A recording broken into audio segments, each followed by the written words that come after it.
Guys, if you want to embed a Google form on your WordPress site, you've come to the right place. Whether you're collecting signups, feedback, or survey responses, adding a Google form makes things super easy. Now in this tutorial, I'll show you two simple ways to do it, one with embed code and another using a WordPress plugin. Now before we start, I have to notify you that I don't possess a WordPress subscription, so I can't activate or install plugins.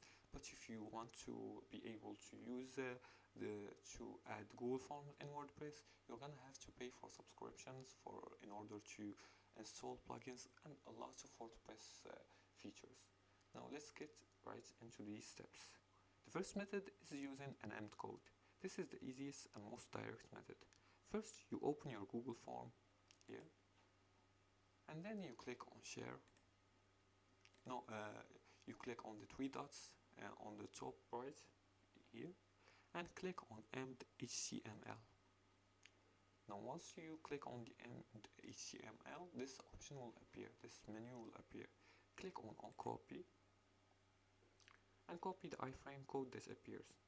Now go to your WordPress dashboard and open the post or page where you want to add the form, and then switch to HTML editor and paste the embed code. And after you finish, click update and your form will now be live on your website.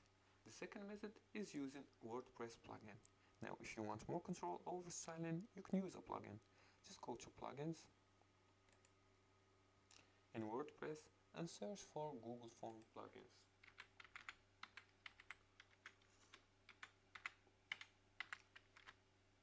Now as I said before, installing and activating plugins require a WordPress subscription, so make sure you subscribe to WordPress.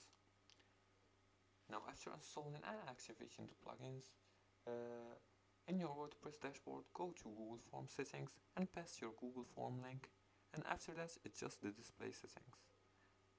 After that, add the provided shortcode to your page or post and save the changes, and you're done. And that's it. Now you know how to add Google Forms to WordPress using either an embed code or plugins.